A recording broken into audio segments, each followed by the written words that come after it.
네, 지금부터는 전국의 주요 현안들 함께 정리해 보겠습니다. 오늘은 김만흠 전 국회 입법조사처장, 조청래 전 여의도연구원 부원장 두 분과 함께하겠습니다. 안녕하십니까? 네, 안녕하세요. 네, 자 먼저 내란 우두머리 방조 등 6가지 혐의로 구속영장이 청구됐던 한덕수 전 총리. 법원이 기각 결정을 내리면서 어젯밤 구치소가 아닌 집에서 잠을 잘 수가 있었습니다. 화면으로 함께 보시죠. 네, 법원은 어젯밤 10시가 조금 안 된 시각 한 전 총리에 대한 구속영장을 기각했습니다. 기각 결정 뒤 정장 차림에 한 손에 서류 가방을 들고 뚜벅뚜벅 서울구치소를 나서는 한 전 총리 모습인데요. 쏟아지는 기자들의 질문에도 묵묵부답, 아무런 말을 하지 않았습니다. 구속영장 기각 예상하셨나요? 선포문 받았는데 왜 안 받았다고 하셨습니까? 계엄 당일 추경호 의원과 통화한 내용이 뭔가요? 서울중앙지법 정재욱 영장전담 부장판사는 법적 평가 등에 대해 다툴 여지가 있고 증거인멸의 우려가 있다고 보기 어렵다라며 기각 이유를 설명했는데요. 특검은 법원의 결정을 존중하지만 역사적 비극이 발생해선 안 된다는 관점에서 아쉽다는 입장을 밝혔습니다. 정치권에서도 극명하게 엇갈린 평가를 내놨는데요. 들어보시죠. 여러 가지 증거인멸과 사실상의 내란의 동조와 그런 행태가 드러나고 있는데 법원이 또다시 납득할 수 없는 사유로 영장을 기각했습니다. 국민들께서는 매우 분노하면서 내란 특별재판부가 필요한 것이 아닌가 이런 여론이 높아지고 있습니다. 일련의 법원의 사태에 비추어서 국민들의 여론을 면밀히 살펴볼 필요성이 있다. 지극히 당연한 결정이고 법원의 결정에 대해서 환영한다는 말씀을 드립니다. 이 시점에 청구한 영장이 기각됐다고 하는 것은 특검이 얼마나 무리한 특검이고 정치 특검인지를 스스로 말해주는 것이라고 생각합니다. 네, 민주당에서는 법원이 납득할 수 없는 이유를 들며 영장을 기각했다면서 특별재판부 얘기를 다시 꺼냈는데요. 먼저 한 전 총리에 대한 구속영장 기각 예상하셨습니까? 저도 대체로 예상하는 쪽이었습니다. 지금 법원에서 판단했을 때 여러 가지 법적인 판단의 다툼의 여지가 크고 증거인멸할 여지가 또 크지 않다 뭐 이런 거였는데요.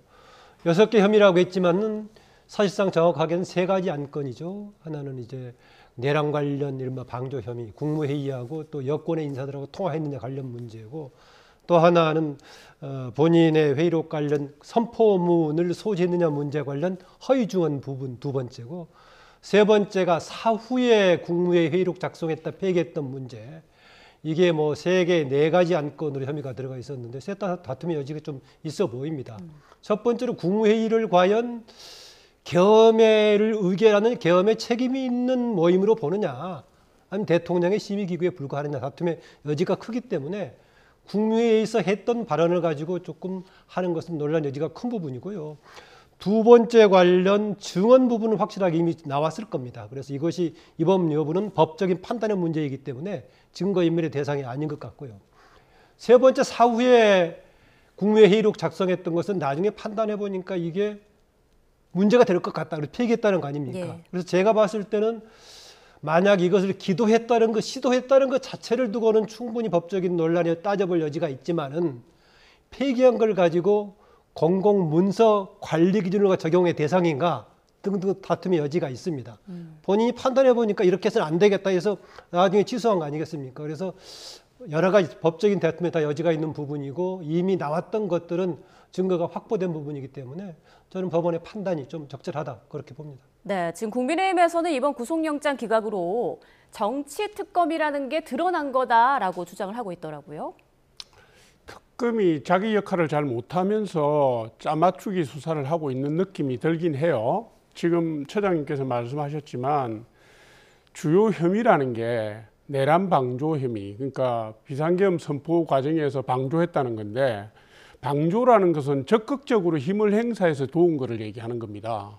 그런데 그거를 지금 특검 언론을 통해서 나오는 내용들을 보면 특검이 입증을 못하고 있는 상황인 것 같거든요. CCTV를 보니까 뭐 문서를 안주문에서 꺼내더라 말더라, 뭐 혹은 국무위원을 몇 사람한테 연락 안 했더라 이런 문제 정도로 가고 있는 것이고, 허위 공문서 작성 및 행사와 관련된 혐의는 계엄 선포문 사후 작성인데 그 부분은 뭐 이미 입증이 됐잖아요. 그러니까 증거인멸을 하고 말고 할 내용도 사실은 아니고, 그다음에 헌법재판소에서 위정 혐의라는 것도 그 한덕수 전 총리가 이미 인정을 한 부분이기 때문에 쟁점을 다투어야 될 부분, 예를 들면 국회 의결 방해를 했다라든가 그다음에 내란 방조를 했다든가 한 부분은 방어권 차원에서 쟁점을 다툴 수 있는 부분이고, 특검이 그와 관련해서 범죄 혐의를 명확하게 입증을 하지 못하는 상황인 것 같아요. 그런데도 불구하고 수사상의 편의를 위해서 무리하게 구속영장 청구를 했다가 기각된 거니까 이런 뭐 짜맞추기 수사다, 뭐 하명 수사하고 있다, 이런 오해를 받는 겁니다. 네, 영장 기각에 대해 특검에서 입장을 밝혔는데 한 전 총리가 국무총리로서의 역할을 다했다면 비상계엄 선포가 되지 않았을 것이다. 그리고 적어도 동조는 하지 말았어야 했다라고 밝혔거든요. 동의하십니까? 네, 그 동조 여부도 이제 판단이 다르겠죠. 그동안에 한 전 총리가 주장했던 것은 본인은 애초에 반대했었고, 몇 사람들 추가해서 국무위원들 모이게 한 것도 집단 의견을 모아서 조금 반대하는 의견을 모으기 위해서 그랬다라는 것인데, 오히려 지금 특검 쪽은 반대로 해석을 하고 있죠. 뭔가 정당화 시켜주기 위해서 했다, 그런 얘기인데요. 그렇다 보니까 다른 국무위원들의 책임론도 국무위원들 참석이라든가 국무위원 자격 때문에 나오는 겁니다. 그래서 이 부분은 저는 먼저 좀 빨리 정리해 줄 필요가 있다. 과연 계엄에 관해서 국무회의라는 것이 어떤 권한과 책임을 가지고 있는가에 대한 정리가 필요합니다. 예. 더구나 계엄이 지금 위헌 위법하다고 판단된 결정적인 게 포고령 1호에서 나왔던 국회에 대한 통제했던 부분 아니겠습니까? 그런 선포문에는 그런 내용들이 들어있지 않은 상태였기 때문에 적정성 정도는 판단할 수 있었지만은 유연성 여부는 판단의 대상이 아니었다 등등이 있기 때문에 저는 국무회의의 법적인 성격, 국무회의가 계엄에 대한 책임의 문제, 권한의 문제를 정리를 빨리 해준다면은 이런저런 논란을 가지고 이전의 국무위원들까지 책임 없이 확산되는 것도 미리 정리할 수 있다. 좀 이런 생각이 듭니다. 예.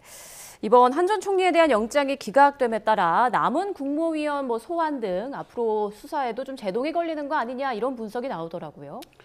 그 내란 주요 종사자 혐의를 받는 분들을 빼고 국무위원들 같은 경우에는 뭐 직간접적인 방조 혐의일 텐데요.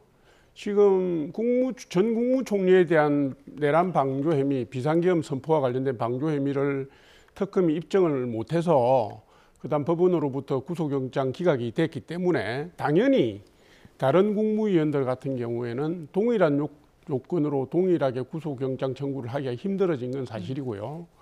이 부분에 대한 타격이 있기 때문에 특검이 보강 수사를 해서 다시 영장 청구를 하겠다고 하는 것도 이 부분을 묶어서 가야 되니까 제가 볼 땐 또 무리를 하겠다는 뜻인 것 같은데, 뭐 지금까지 밝혀진 상황으로 보면 뭐 기소를 하겠다면 굳이 구속 기소를 해야 되는 상황은 아니라고 봅니다. 지금 말씀하신 것처럼 국무회의가 의결권을 행사하는 자리가 아니고 심사만 하는 자리이기 때문에 국무총리나 국무위원들이 실질적으로 방조를 했는지 안 했는지 그 법적인 책임을 묻기가 매우 어렵습니다.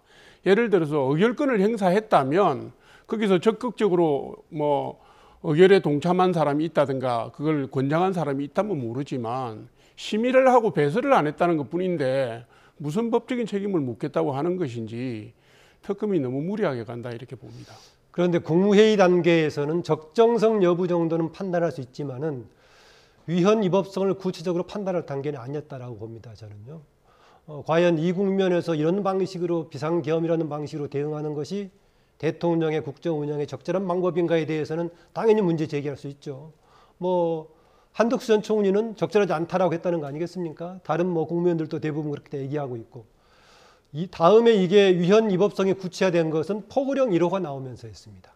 아다시피 국회를 통제한다 이런 단계인데, 국무회의 단계에서 포고령 1호까지 같이 대동해가지고 판단의 대상으로 삼았을 것인가 라고 봤을 때 그때는 선포문에는 그런 내용이 들어있지 않았었고, 이후에 진행되는 과정 속에서 이제 위헌 위법의 근거가 되는 포고령 1호가 나왔기 때문에 국무회의 이후의 단계에서 좀 문제를 삼을 소진이 있다. 그러니까 만약에 국회에 진입하는 과정 속에서 한덕수 전 총리가 당시에 여권의 인사들하고 무슨 역할을 하면서 이게 혹시 국회의 여러 가지 진행 과정을 방해하려고 했다면 이제 문제가 될 소지가 있죠. 그런 점에서 국무회의 자체를 가지고 논의하기는 좀 한계가 있다고 저는 봅니다. 네.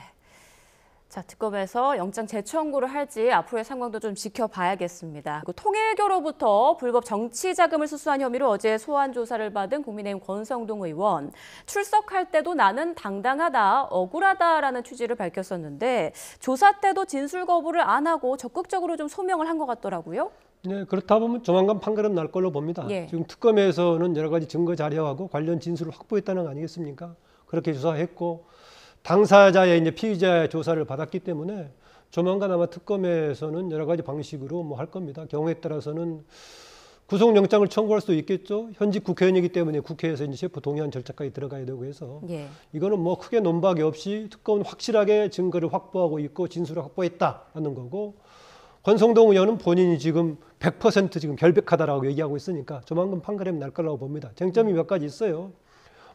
나중에 논의가 나오겠지만 과연 1억 받은 문제 같은 게 증거로서 확인할 문제고 그다음에 500만 원 쪼개기 여러 군데 후원금 받았던 것은 법적인 적법성 문제가 될 거고 나머지 도움을 줬느냐 과연 뭐 통일교 측의 사업, 캄보디아 사업이라든가 국내 다른 사업에 도움을 줬느냐 이런 것들도 그냥 정황 정도 수준일 건가 확인할 건가 문제고요. 마지막 또 하나 논란이 되고 있는 조금 그건 별개의 논의 차원이 다릅니다만은 뭔가 거래 차원에서 당 전당대회에서 권성동 의원을 당대표로 만들기 위해서 통일교 측에 집단 가입시켰던 부분 저는 뭐 집단으로 시키든 개별적으로 가든 당원 가입시킨 자체가 범죄 행위는 아니라고 봅니다만 그렇게 해서 과연 편익을 주는 이것도 뇌물이 하나로 볼 것인가 등의 좀 이것은 따져볼 여지가 있는 부분입니다. 네. 자, 조사를 받으러 들어갈 때처럼 나올 때도 과연 당당했는지 권성동 의원의 귀갓길 모습 잠깐 보고 오겠습니다. 오늘 혹시 조사에서 어떤 점 소명하셨을까요? 조사 잘 받고 왔습니다. 예, 통일교의 전당대회 도와달라고 하셨습니까? 그런 사실 없습니다. 윤영호 본부장이랑 대통령 만남 주선하셨을까요? 특검 수사 시작되고 윤영호 본부장과 연락하셨습니까? 말 맞추기 시도하셨나요? 그런 적 없습니다. 네, 언론 보도를 통해서 여러 가지 의혹들 그리고 정황들이 좀 확인이 되고 보도가 되고 있는 그런 상황인데 권성동 의원은 내내 당당함을 유지하고 있네요. 뭐 서너 가지잖아요. 예. 지금 뭐 말씀하셨지만 불법 정치자금 수수 문제 받은 적 없다. 그죠? 그러니까 아마 특검에서는 통일교 쪽 자료를 봐서 1억이 넘어간 걸로 보인다는 거 얘기를 하지만 어쨌든 현금으로 넘어갔는지 안 넘어갔는지 쟁점이 되는 부분이고요. 그다음에 그 통일교가 전당대회라든가 국민의힘 당무에 개입한 선거에 개입한 정황이 있느냐 문제 요청한 적 없다. 그런 효과를 본 적도 없다. 그다음에 통일교 전 간부와 윤석열 그 당시 대통령을 대가성으로 면담을 주선했느냐의 부분은 면담을 주선했는지 안 했는지 부분에 대해서는 기자들의 질문에 대해서 응답을 안 해요. 그러니까 면담이 이루어졌을 수도 있지만 아마도 대가성 문제는 아니다라는 그런 것 같고요. 그러니까 이게 지금 다툼이 있는 부분이 명확한 부분은 하나도 없습니다. 이게 이 중에서 가장 고리가 되는 것은 불법 정치자금 문제인데 이거는 아마도 뭐 구속영장을 청구하든지 아니면 기소유예 재판을 통해서 첨예하게 다투어야 될 부분이고요. 아마도 지금 태도를 보니까 권성동 의원은 받은 적이 없다는 명확한 결백을 유지하고 있고 본인은 그렇게 주장하고 있고 믿고 있는 모습입니다. 네, 수사와 재판 결과를 좀 지켜봐야겠습니다. 그리고 오늘 김건희 씨는 구속 이후 5번째 특검 소환 조사를 받고 있는 상황인데 특검이 내일 기소할 계획이라고 밝혔기 때문에 오늘이 기소 전의 마지막 조사가 될 것 같아요. 그렇습니다. 지금 지난번에 구속 상태로 갈 때는 세 부분으로 한정해서 했던 거 아니겠습니까? 그런데 사실은 제 몫은 굉장히 다양하게 있고 특히나 공천 개입했던 문제에 대한 의혹은 남편인 윤석열 전 대통령도 관련이 돼 있는 부분이기 때문에 아마 이후에 기소하는 단계에서는 그런 문제까지 계속 포함해서 아마 진행이 될 걸로 봅니다. 그런데 조금 전에 나왔던 다른 분들하고 다르게 워낙 여러 개가 엮여 있고 상당히 정황들이 구체화되어 있습니다. 사실 조금 전에 나왔던 권성동 의원 부분도 뭐 건진법사 또 통일교 윤모 씨 등등 다 김건희 여사하고 관련해서 엮여 있는 거 아니겠습니까? 그래서 아무래도 김건희 여사는 이런저런 쪽으로 다층적으로 상당히 복잡하게 연루될 가능성이 커 보여서 이후에 본인들이 그동안 논란들이 점차로 기소되면서 드러날 걸로 보입니다. 예, 또 윤석열 전 대통령은 오늘로 6회 연속 내란 우두머리 혐의 재판에 불출석했는데요. 민중기 특검이 부부를 동시에 기소할 가능성도 제기되더라고요. 그렇다면 이렇게 돼도 또 헌정사 최초가 되는 거겠네요. 그렇겠죠. 그러니까 이제 지금 김건희 여사 기소가 일요일까지 시한이거든요. 제가 예. 계산해 보니까 12일부터 20일이 첫날부터 하루로 치거든요. 그러니까 일요일까지니까 아마 금요일 날 기소를 하겠다라는 것인데, 이게 지금 윤석열 전 대통령이 받고 있는 혐의, 김건희 특검에서 받고 있는 혐의가 두 가지 아닙니까? 공천에 개입했다, 국민의 공천에 부당하게 개입했다는 거 하고, 그 다음에 대선이나 이 과정에서 그것을 허위사실 공표를 했다는 두 가지인데, 그 혐의가 김건희 여사의 기소 혐의와 공소 제기된 혐의와 똑같은 동일한 맥락이거든요. 그러니까 공소가 제기되면 곧바로 재판으로 회부되잖아요. 그러니까 아마 동일 사안이기 때문에 동시 기소를 해서 재판에 같이 넘겨야 되는, 아마 상황상 그럴 거라고 봅니다. 네. 아마도 그렇게 되면 또 뭐 사상 최초의 사례를 남기게 되겠죠. 예, 그리고 또 김건희 특검팀은 앞서 그 시도하다 불발됐던 국민의힘 중앙당사 압수수색에 다시 나설 방침을 밝혔는데, 다시 시도한다고 성공할까요? 어떻게 보십니까? 제가 이제 그 권성동 의원 관련해서 그 부분이 제일 애매한 것입니다. 일반적으로는 지금 통일교회 집단으로 당원 가입했다라고 하니까 혹시 시청자들 중에서는 그렇게 집단으로 가입하는 것 자체가 문제처럼 보는데, 당원 가입이야 어느 조직이 개입했던 개인이 같은 거냐 하면 상관없는 겁니다. 자발적으로 하는 겁니다. 다만 그 과정에서 당무에 특별한 방해 활동을 했다거나 불법의 소지가 있었다면 문제가 되는 거죠. 그런데 지금 특검에서 보고 있는 것은 권성동 의원에게 특별한 전대관 혜택을 주게 집단으로 간 거다라는 거였는데, 혜택을 주기 위해서 갔다는 것 자체가 과연 편익의 뇌물로 볼 수 있을지, 또 그거를 위해서 당원 명부 전체를 확인하는 것이 적당한 수준의 균형에 맞는 건지 좀 따져볼 필요는 충분히 있습니다. 그래서 저는 당원 명부 관련해서는 다른 쪽의 범죄 행위를 가지고 먼저 증명하는 것으로 충분하지 않겠는가라는 것인데, 이건 밀어붙이는 건 조금 저는 문제가 있다라는 국민의힘의 주장에 어느 정도는 동의합니다. 아다시피 네. 우리 역사에서는 2012년에 통합진보당 사건 때 처음으로 당원 명부를 압수수색한 적이 있었는데요. 당시는 외부에서 한 게 아니라 당 내부에서의 이제 후보 경선 과정에서의 문제해 가지고 당 내부에서 문제를 제기해서 불려들여서 검사를 한 것하고, 지금 다른 차원의 문제를 여기까지 확산해서 당원 명부를 좀 보는 것 차원이 다르기 때문에, 만약에 권성동 의원의 뇌물 관련 본다면은 다른 부분에서 충분하게 확보를 하고 마지막 추구하는 정도에서 좀 혹시 볼 부분이 아닌가, 저는 그런 생각입니다. 네, 이번 사안은 두 분의 의견이 비슷할 것 같아서 바로 다음 주제로 좀 넘어가 보겠습니다. 검찰개혁 추진 과정에서 지금 당과 정부 사이에 균열이 생긴 거 아니냐, 이런 관측이 나오고 있는데요. 어떤 배경인지 화면으로 잠깐 보고 오시죠. 일단 중수청, 경찰, 국가수사본부가 행안부 밑에 들어가게 됩니다. 그렇게 됐을 때 과연 1차 수사기관들의 어떤 권한들이 집중돼 갖고 상호 인적 교류가 가능한 상태에서 어떤 문제가 발생할지, 이런 점도 고려돼야 된다고 좀 보고 있습니다. 당 지도부는 장관께서 좀 너무 나가신 거 아닌가? 이런 생각을 갖고 계신 것 같습니다. 당 지도부에서는 장관이 지금 아직 당에서 입장을 내지 않았는데 그렇게 말씀하신 데 대해서 장관의 본분에 충실한 건가? 뭐 이런 정도에 대한 그 우려가 좀 있는 것 같습니다. 네, 지금 검찰의 수사권과 기소권을 분리하는 과정에서 당정 간 이견이 노출되고 있는 건데, 내용이 좀 복잡하더라고요. 당과 법무부 간에 좀 어떤 이견 차가 있는 건가요? 이번에 개편안에 따르면은 이제 그동안에 검찰 조직을 아예 명칭을 바꿔서 두 개로 쪼개는 거 아니겠습니까?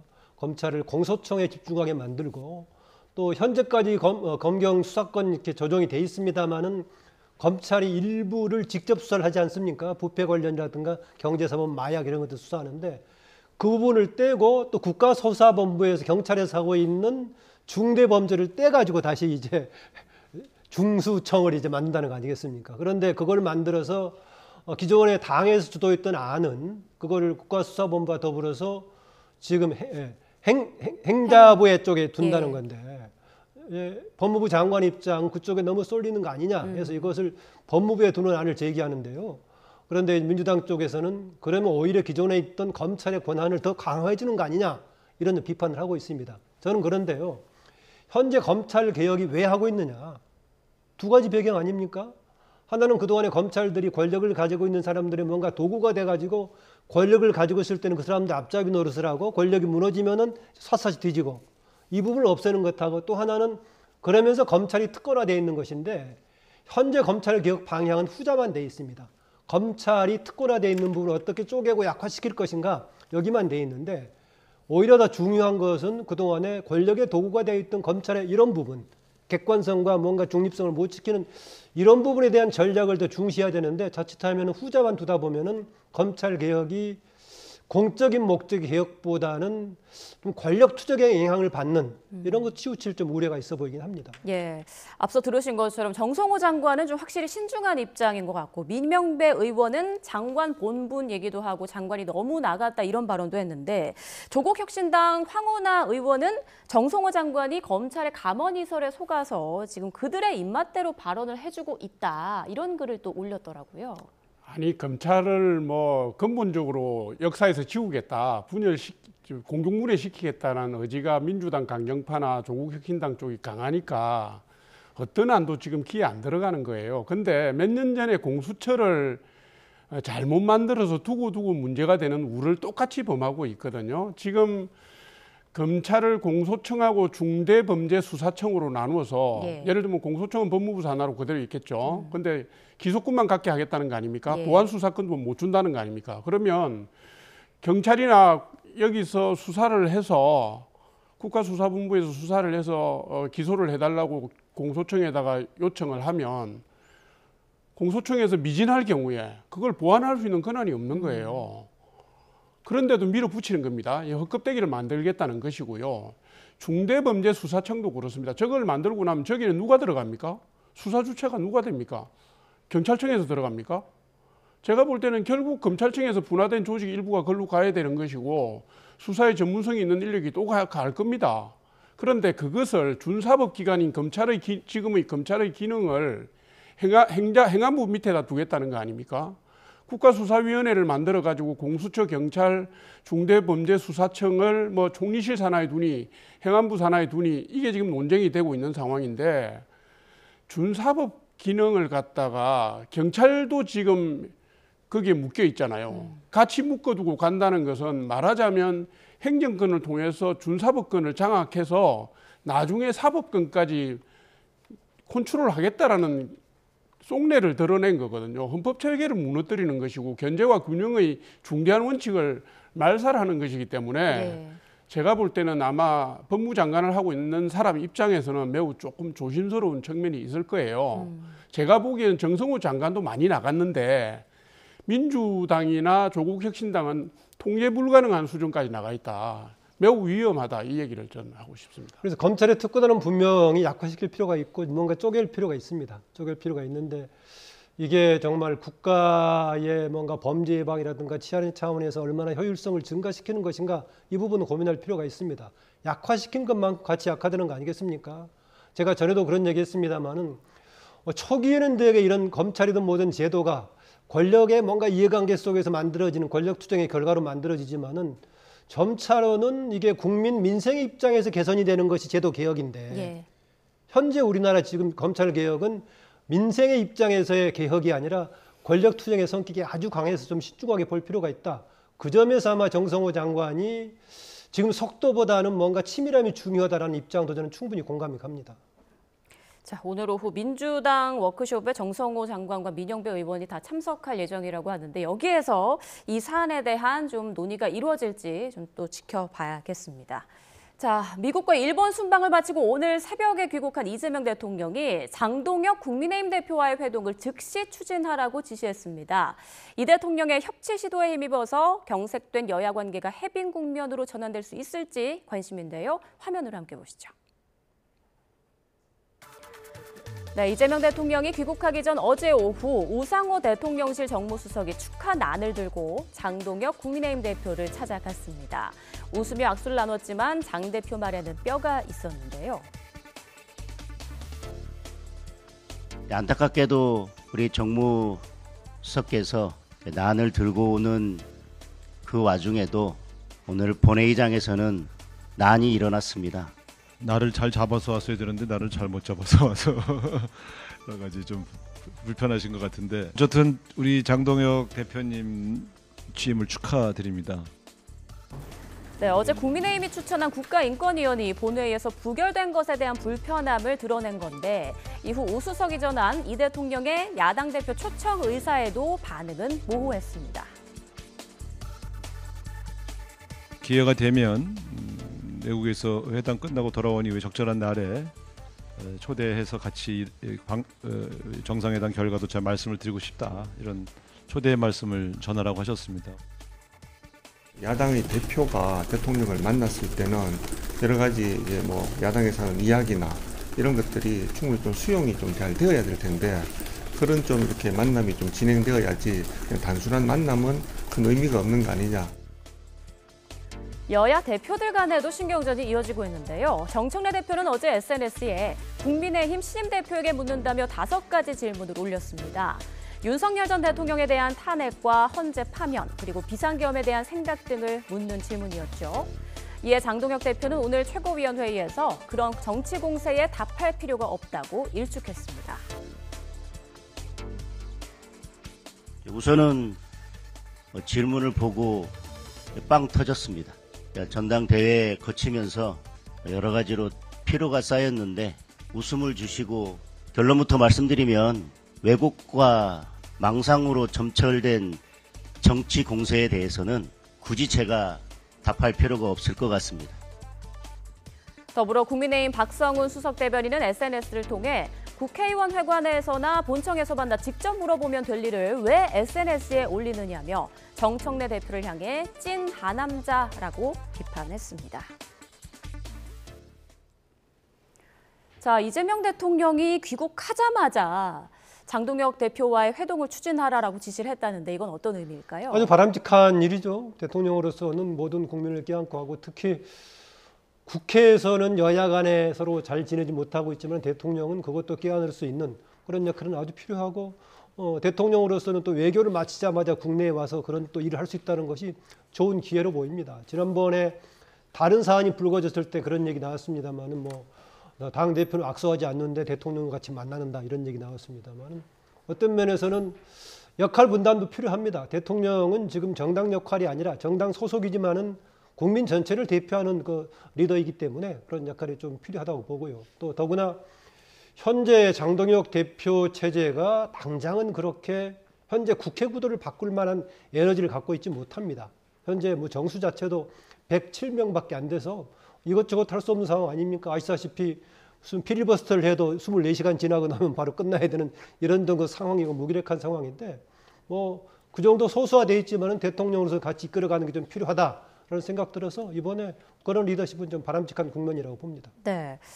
이 부분은 어떻습니까? 정청래 민주당 대표가 SNS를 통해서 윤 전 대통령에 대한 생각을 묻고 또 그에 대한 장동혁 대표의 답도 나왔는데요. 어떻게 보셨습니까?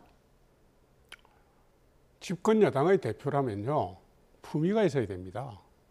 우선 SNS에서 올린 문구를 제가 열심히 봤어요. 네, 지금 좀 나오고 있습니다. 예. 어떻게 해서는 하는가, 막말입니다. 이거는 하되고요. 하십니까라고 적으면 안 됩니까? 그리고 질문도 5개 항목 중에서 무슨 노전 사령관인가 하는 항목이 3개인가 들어가 있어요. 저분 뭐 하는 분입니까? 저분 정치하시는 분 맞아요?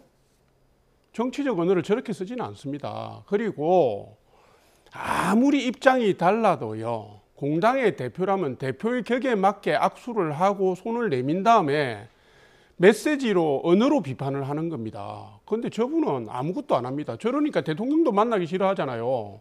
집권여당 대표되고 난 뒤 지금 이재명 대표 독대 못했습니다. 그리고 대통령께서 정무수석 보내서 만나자고 하니까 일견 보기는 좋아 보이는데요. 대통령 맨날 입으로는 협치 대화 얘기하면서 뒤로는 민주당, 이재명의 민주당 아닙니까?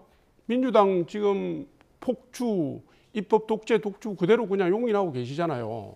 그래 놓고 신임 당대표 보고 밥 먹자 그러면 먹어집니까? 차 마시자 마셔집니까? 원래 관계가 좋을 때도 대통령과 야당 대표의 만남은 사전 의제 조율이 들어갑니다. 일정 조율도 들어가고 예.